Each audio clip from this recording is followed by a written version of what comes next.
So just imagine this. You come into your office on a morning and your boss comes up to you.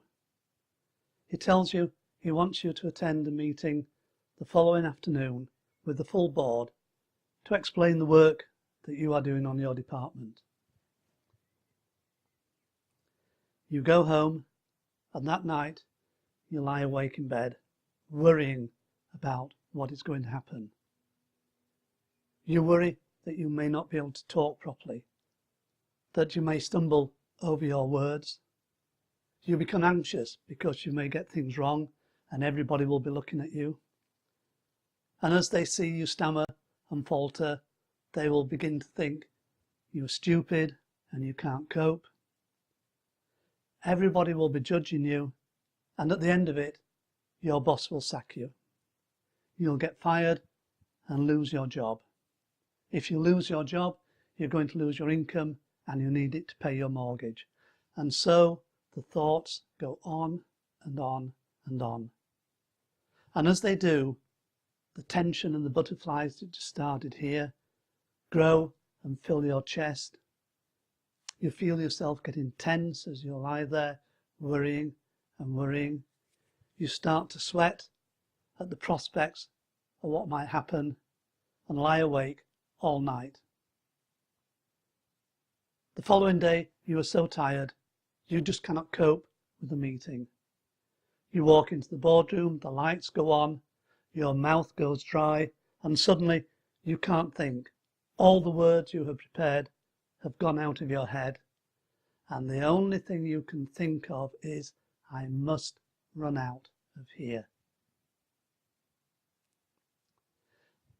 This is an example of the typical symptoms of anxiety, of how anxiety is thoughts about the future. It is often thoughts about being anxious and having a panic attack. But there are so many situations. You may feel anxious about getting on a train or a bus. You may feel anxious about going out for a meal with friends. It can affect your driving, and you are frightened to drive over bridges or high places. There are so many situations where anxiety can spring up. But most of the time, you are anxious about being anxious. So let's take a look at some of the symptoms of anxiety. You may suffer from some, if not all of these. Firstly, it is nearly always about an event in the future. It is often being anxious about being anxious and panicking. Secondly, there is increased heart rate. You feel your heart thumping. Third, your body temperature goes up, and as a result, your palms and forehead become sweaty.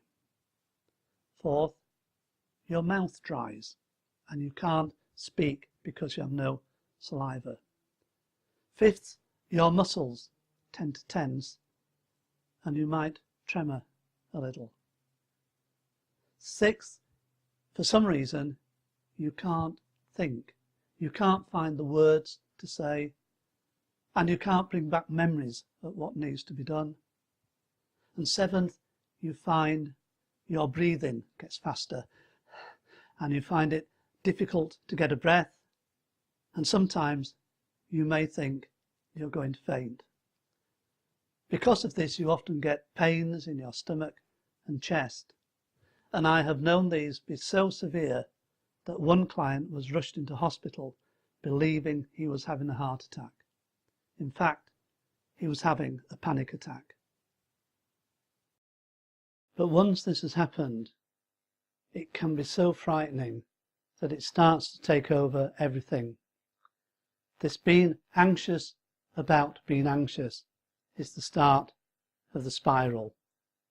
And things that we were normally happy with and could do without a problem, suddenly we find a connection with our fears and our anxiety, and that becomes a problem. And slowly but surely it spreads, and we find that we can do less and less as anxiety takes over, and bit by bit our lives start to close down. So why does this happen?